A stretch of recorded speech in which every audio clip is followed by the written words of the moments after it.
اور اس رمضان ہے اور آخری اشرا ہے، بہت جلدی سے ماہ رمضان المبارک ہم سے جدا ہو رہا ہے۔ آج اتوار کا دن ہے، تقریباً ایک تعداد ہے جو آج کھڑی ہوگی، جنہوں نے ڈیوٹی وغیرہ پہ جانا ہے وہ اسی کرنے کے امید ہے میں مختصراً خاص موضوع لے کر آیا ہوں۔ اللہ جل وعلا میری زبان پر کلمۃ الحق جاری فرمائے۔ الحمدللہ رب العالمین والعاقبۃ للمتقین والصلاۃ والسلام علی سید الانبیاء والمرسلین، اما بعد اعوذ باللہ من الشیطان الرجیم، بسم اللہ الرحمن الرحیم۔ الصلاۃ والسلام علیک یا رسول اللہ وعلی آلک واصحابک یا حبیب اللہ۔ الصلاۃ والسلام علیک یا سیدی یا رحمۃ للعالمین وعلی آلک واصحابک یا سیدی یا خاتم النبیین۔ ہم تو مائل محترم ہیں، کوئی سائل نہیں، راہ دکھلائیں کسے کوئی راہرو منزل ہی نہیں، تربیت آپ کو ہے جوہد قابل ہی نہیں، جس سے تعمیر ہو عالم کی یہ وکیل ہی نہیں، کوئی قابل ہو تو ہم شان کہی دیتے ہیں، ڈھونڈنے والوں کو دنیا بھی نہیں دیتے۔ قرآن پاک میں اللہ جل وعلا نے ارشاد فرمایا وَلَا تَقْرَبُوا الزِّنَا إِنَّهُ كَانَ فَاحِشَةً وَسَاءَ سَبِيلًا۔ ارشاد فرمایا کہ زنا کے قریب بھی نہ جاؤ کہ یہ بہت بڑی بے حیائی ہے اور یہ برا راستہ ہے۔ اسی طرح سورہ مومنون میں اللہ جل وعلا نے ارشاد فرمایا کہ ایمان والوں کی صفت بیان فرماتے ہوئے قد افلح المؤمنون، وہ ایمان والے فلاح پا گئے۔ آگے پھر ان کی صفتیں بیان ہوئی کہ وہ زکوٰۃ دیتے ہیں، نمازوں میں خضوع کرتے ہیں۔ اسی میں آگے جا کر کہتے ہیں والذین هم لفروجہم حافظون، وہ لوگ کہ جو اپنی شرمگاہوں کی حفاظت کرتے ہیں۔ فرمایا کہ یہ بھی ایمان والے فلاح پانے والوں میں سے ہیں۔ اسی طرح اور بھی بہت ساری آیتیں ہیں جو اس طرف جو ہے توجہ دلاتی ہیں۔ میں آج کی نشست میں زنا کی ممانعت اور زنا کی وعیدوں پر چند باتیں ذکر کروں گا کہ دور رسالت مآب سے بہت ہو گیا ہے، دوری ہونے کی وجہ سے جیسے حوادثات میں اور بہت زیادہ معاملات رونما ہوئے ہیں، بہت کمزوریاں آئی ہیں، ہمارے اعمال میں بہت کمزوریاں آئی ہیں۔ اسی طرح بدعملی کی وجہ سے یہ جو ناسود گناہ کا ہے یہ بھی پھیل چکا ہے۔ نبی رحمت علیہ الصلوۃ والسلام نے ارشاد فرمایا البر لا یبلا فالاسم لا یحصى فالدیان لا یموت فکن کما شئت کما تدین تدان۔ فرمایا نیکی کبھی پرانی نہیں ہوتی اور گناہ کبھی بھلایا نہیں جاتا۔ فالدیان لا یموت، اور جس نے بدلہ دینا ہے، جس نے جزا دینی ہے، اس کو کبھی موت نہیں آتی۔ فکن کما شئت کما تدین تدان، اب تیری مرضی ہے، جیسا کرے گا ویسا بھرے گا۔ اس آیہ کریمہ وَلَا تَقْرَبُوا الزِّنَا میں حضرت علامہ ابن کثیر نے یہ وضاحتاً حدیث نقل کی تھی کہ دربار رسالت مآب میں ایک صحابی رضی اللہ عنہ آئے اور انہوں نے آ کر عرض کی یا رسول اللہ صلی اللہ علیہ وسلم مجھے زنا کی اجازت دیں۔ جو مجمع میں بیٹھے اصحاب رسول تھے تو ان کے اوپر بڑی عجیب یہ بات گزری، تو انہوں نے کہا یہ کیسا سوال کر رہا ہے کہ مجھے زنا کی اجازت دیں۔ تو سرکار نے ارشاد فرمایا کہ آپ ذرا صبر کریں، بکیوں کو بولا آپ بیٹھے، ان کو قریب بلایا اور سرکار نے ان کو بٹھا کر سمجھانا شروع کیا۔ سرکار نے ارشاد فرمایا کیا جس بات کی اجازت تم چاہ رہے ہو، اگر تمہاری ماں کے ساتھ کوئی زنا کی اجازت چاہے تو کیا تم دو گے؟ اس نے کہا نہیں۔ فرمایا دوسرا بھی اپنی ماں کے ساتھ کہاں ایسی بات چاہتا ہے؟ پھر کہا کہ اگر تمہاری بیٹی کے ساتھ کوئی زنا کرنا چاہے تو کیا تم اجازت دو گے؟ اس نے کہا یا رسول اللہ بالکل بھی نہیں۔ سرکار نے ارشاد فرمایا کہ دوسرا بھی یہ نہیں چاہتا کہ اس کی بیٹی کے ساتھ کوئی یہ پھیلے بند کرے۔ پھر کہا کہ تمہاری بہن کے ساتھ اگر کوئی زنا کی اجازت چاہے تو اس نے کہا حضور کوئی بھی نہیں ماننے کے لیے تیار ہوگا، حتیٰ کہ سرکار نے پھوپھی کا بھی ذکر کیا۔ تو آخر میں سرکار سید عالم صلی اللہ تعالیٰ علیہ وآلہ وسلم نے سمجھانے کے بعد اس کے دل پر ہاتھ رکھ کر فرمایا اللہم طہر قلبہ وحسن فرجہ واغفر ذنبہ، اے اللہ اس کے دل کو پاک فرما، اے اللہ اس کے گناہوں کو معاف فرما، اے اللہ اس کی شرم کام کو پاک فرما۔ تو اس کے بعد راویان حدیث نے ذکر کیا کہ سرکار نے جب اس کے دل پر یہ ہاتھ رکھ کر دعا کی، اس کے بعد کبھی زنا کا خیال بھی اس کے دل میں نہیں آیا۔ یہ تو نبی رحمت علیہ الصلوۃ والسلام کی دعا کا اثر ہے۔ ہم اپنی دعا میں اس دعا کو شامل کرتے ہیں، اکثر یہ دعا کرتے رہتے ہیں اللہ جل وعلا ہمیں ہماری نسلوں کو بھی محفوظ فرمائے۔ نبی رحمت صلی اللہ تعالیٰ علیہ وسلم کی ایک حدیث ہے سرکار نے ارشاد فرمایا جب اللہ نے جنت کو پیدا فرمایا تو جنت سے ارشاد فرمایا تو مجھ سے کلام کر. جنت نے کلام کیا.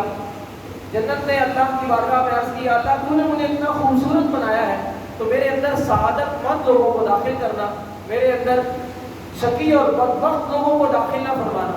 اللہ جل وعلا نے ارشاد فرمایا میں تیرے اندر 8 قسم کے لوگوں کو داخل نہیں کروں گا.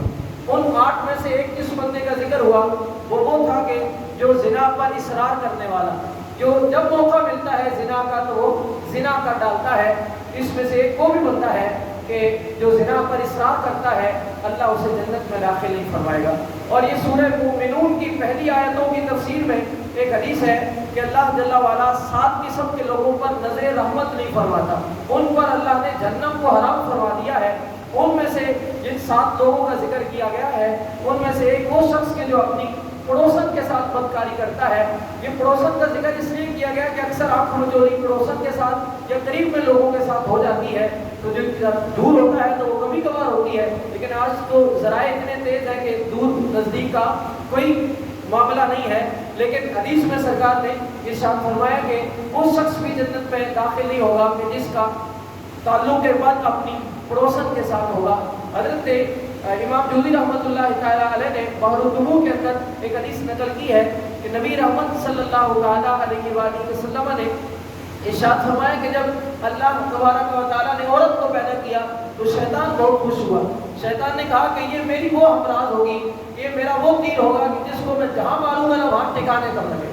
اگر شیطان کہیں گناہ کروانا چاہتا ہے تو اگر اس کو کہیں استعمال کرتا ہے تو یہ تیر صحیح ٹھکانے کے اوپر لگتا ہے. میں نے وہ معراج کی جو آیتیں ہیں سورہ بنی اسرائیل کی پہلی آیت اس کی تفسیر میں تفسیر ابن کثیر میں معراج کے دنوں میں ایک حدیث پڑھی تھی.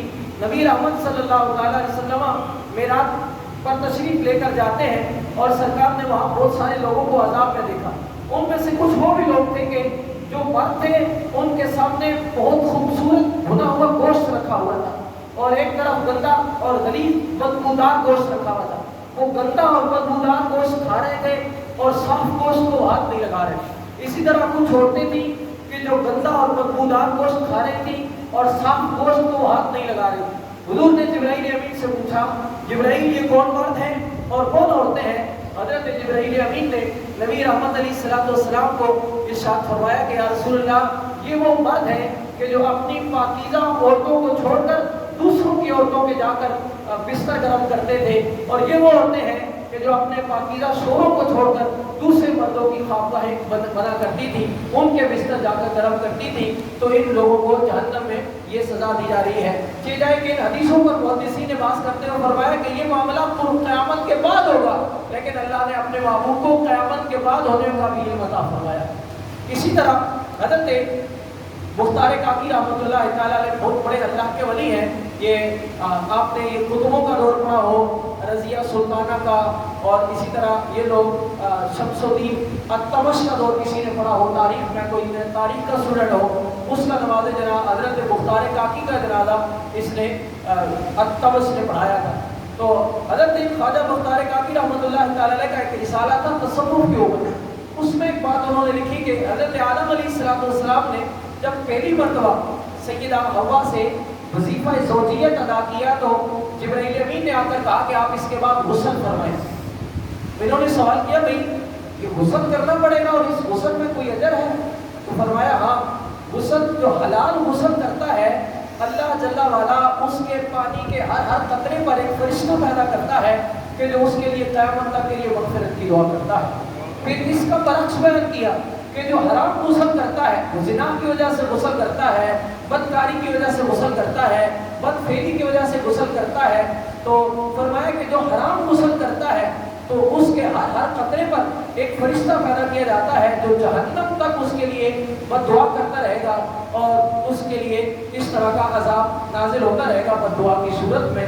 تو لہذا کہ حلال کا فائدہ ہے شریعت مطہرہ میں اور حرام کے نقصانات بالکل واضح ہیں. میں بات کو سمیٹنے کی کوشش کرتا ہوں. ایک حدیث پاک ہے کہ قیامت کے دن جب جنتیوں کو جنت میں اور دوزخیوں کو دوزخ میں ڈالا جائے گا تو کچھ دوزخی ایسے ہوں گے کہ جن کو دوزخ کے اندر بھی وہاں پر تابوتوں کے اندر بند کر کے رکھا جائے گا. جب وہ اللہ کی بارگاہ میں التجا کریں گے کہ اللہ ہمیں ان تابوتوں سے نکال، تو جب انہیں تابوتوں سے نکالا جائے گا تو ایسے شعلے نکلیں گے کہ جہنمی ویسے ہی عذاب میں ہوں گے، ان شعلوں کی وجہ سے ان کی حالت غیر ہو جائے گی۔ وہ اللہ کی بارگاہ میں التجا کریں گے یا اللہ ان پر لعنت بھیج، ان کو دوبارہ ان تابوتوں کے اندر ڈال۔ ان لوگوں کی بابت بتایا گیا کہ یہ زنا کرنے والے لوگ ہوں۔ بہرحال زنا پر وعیدیں بھی بہت زیادہ بیان کی گئی ہیں۔ میں اختصاراً امام جوزی رحمۃ اللہ تعالیٰ علیہ نے ایک خاص بات کا ذکر کیا ہے، اس کو آج کی نشست میں اپنی گفتگو کی زینت بناتا ہوں۔ کہتے ہیں کہ بنی اسرائیل کا ایک شخص کا بہت متقی اور بہت پرہیزگار تھا، وقت کا بادشاہ بھی اس کی بہت عزت کرتا تھا۔ اس کے پاس جا کر کہتا تمہیں کوئی چیز ضرورت ہو تو میں دینے کے لیے تیار ہوں۔ آخر کار وہ بڑا نیک تھا، اس کے دروازے کے اوپر ایک انگور کی بیل نکلی ہوئی تھی، جب اسے پیاس لگتی تو وہ ہاتھ بڑھاتا تو اس سے پانی بہہ نکلتا، وہ پانی پیتا۔ اللہ جل وعلا اس پر بہت کرم نواز تھا۔ ایک شام کو ایسے ہوا کہ وہ شہر سے باہر رہتا تھا، ایک خوبصورت عورت کا وہاں سے گزر ہوا۔ اس عورت نے اسے آواز دی، سلام کیا، اس نے آگے سے اس کو جواب دیا۔ اس عورت نے کہا کہ بہت دیر ہو چکی ہے، اندھیرا ہو چکا ہے اور میں اپنے گھر تک نہیں پہنچ سکتی، اگر ایک رات کی ہمارجگاہ مل جائے تو میں یہاں ٹھکانہ بنانا چاہتی ہوں۔ اس نے کہا واقعی تمہاری مجبوری ہے تو تم یہاں رک جاؤ۔ وہ بہت خوبصورت اور حسین و جمیل عورت تھی۔ اس عورت کے پاس وہ عورت وہاں اس کے پاس رک جاتی ہے۔ رکنے کے بعد ایسا ہوتا ہے کہ جب رات خوب تاریک ہو جاتی ہے اور رات اپنی زلفیں بکھیر دیتی ہے اور اندھیرا بالکل چھا جاتا ہے تو وہ عورت کیا کرتی ہے کہ اس مرد کو زنا کی دعوت دیتی ہے، برہنہ ہو جاتی ہے اور اپنا لباس اتارنے کے بعد اسے گناہ کی دعوت دیتی ہے۔ یہ اللہ کا نیک بندہ اس کو منع کرتا ہے، اسے سمجھاتا ہے، لیکن اس کا نفس گناہ کی طرف مائل ہونے کی کوشش کر رہا ہوتا ہے۔ تو یہ اپنے نفس سے بات کرتا ہے کہ تو سمجھ جا کہ تو مجھے دھندک کے لباس اور مجھے آپ کے گاروں پر پیش کر رہا ہے، لیکن وہ اپنے نفس سے بات کرنے کے بعد آخر کار سائڈ پہ اپنے نفس کو لے کر جاتا ہے۔ اس کو کہتا ہے دیکھ میری اتنی سالوں کی عبادت ہے، اگر میں یہ کام کر لیتا ہوں تو میری ساری عبادت ضائع ہو جائے گی، پھر کیا کرنا چاہیے؟ اس نے کہا کہ اپنے نفس سے مشورہ کرتے ہوئے کہتا ہے کہ اس طرح کرتے ہیں، میں یہاں پر آگ جلاتا ہوں، وہ موم بتی جلاتا تھا، تو کہا میں آگ جلاتا ہوں، دیے پر ہاتھ رکھتا ہوں، اگر یہ والی آگ مجھ سے برداشت ہو گئی تو میں سمجھوں گا کہ قیامت کی آگ شاید میں برداشت کر سکوں۔ اس نے آگ لگائی، دیا کو تھوڑا تیز کیا، اس کے اوپر اپنی ایک انگلی رکھی، آگ نے جلایا نہیں۔ اس نے کہا آگ جلا دے، آگ نے جلانا شروع کیا، اس کا ایک ہاتھ جو ہے وہ جل گیا۔ جب پورا ہاتھ جل گیا تو عورت نرم دل ہوتی ہے، عورت نے دیکھا کہ یہ تو اپنے آپ کو جلا رہا ہے، اس عورت نے چیخ ماری اور اس عورت کا انتقال ہو گیا۔ رات کو وہ عورت مر گئی، اس نے اپنے آپ کو گناہ پر پیش نہیں کیا۔ بخاری کی حدیث کتاب الزکات کی ایک دن میں نے بیان کی تھی یہاں پر خوف خدا کے موضوع پر، کہ نبی رحمت علیہ السلام نے ارشاد فرمایا اس نوجوان کو بھی اللہ جل وعلا عرش کا ٹھنڈا سایہ عطا فرمائے گا۔ ورجل دعته امرأة ذو نسب وجمال فقال انی اخاف اللہ، اللہ اس نوجوان کو بھی عرش کا ٹھنڈا سایہ عطا فرمائے گا جس کو کوئی حسن و جمال والی عورت گناہ کے لیے بلاتی ہے اور وہ آگے سے کہتا ہے انی اخاف اللہ، مجھے اپنے رب سے ڈر لگتا ہے، مجھے اپنے رب کا خوف ہے۔ بہرحال وہ ہاتھ جب جلاتا ہے، عورت یہ دیکھ کر ماجرا انتقال کر جاتی ہے، کیونکہ وہ بیابان میں رہتا تھا، شیطان نے سو شہر میں جا کر چیخ مار دی کہ وہ جو بڑا عبادت گزار بنا پھرتا تھا، رات اس نے ایک عورت کے ساتھ زنا کر دیا۔ بادشاہ اپنی سواری پر سوار ہو کر اس کے عبادت قضا میں آ جاتا ہے اور آ کر کہتا ہے کہ تم کہاں ہو؟ وہ کہتا ہے میں یہاں موجود ہوں۔ اس نے کہا تمہارے پاس رات کو فلاں عورت آئی تھی؟ اس نے کہا ہاں میرے پاس ہے۔ اس نے کہا وہ کہاں ہے، کیا کر رہی ہے؟ اس نے کہا وہ تو مر گئی ہے۔ بادشاہ نے کہا یقیناً تم نے اسے زنا کے لیے راضی کرنے کی کوشش کی ہوگی اور وہ راضی نہیں ہوگی، اس لیے تم نے اس کو مار دیا ہے۔ اس نے کہا ایسی کوئی بات نہیں ہے۔ بادشاہ اس کو لے گیا، اس نے وہ اپنا جلا ہوا ہاتھ جو ہے وہ اپنی چادر کے نیچے دبایا ہوا تھا۔ اس دور میں زانی کو جو سزا دی جاتی تھی وہ اس کے سر کے اوپر آرا رکھا جاتا اور اس کے دو ٹکڑے کر دیے جاتے تھے۔ اس کو کٹہرے میں لا دیا جاتا ہے، عورت کا ناشا سامنے رکھا جاتا ہے، کٹہرے میں لا کر حکم دیا جاتا ہے کہ آرا لے کر آیا جائے، آرا لایا جاتا ہے۔ اس کے بعد اس نوجوان کو کٹہرے میں رکھا جاتا ہے، آرا اس کے سر کے اوپر چلایا جاتا ہے۔ اس کا سر کٹتے کٹتے جب دماغ تک جاتا ہے، ہلکی سی اس کی آہ نکلتی ہے۔ اللہ جل وعلا جبرائیل امین کو بھیجتا ہے، جبرائیل اس سے جا کر کہو آہ نہ کرے، آج عرش اٹھانے والے فرشتے بھی اس پر رو رہے ہیں اور آج آسمان کے وکیل فرشتے بھی اس کے اوپر رو رہے ہیں۔ اب اگر اس نے آہ نکالی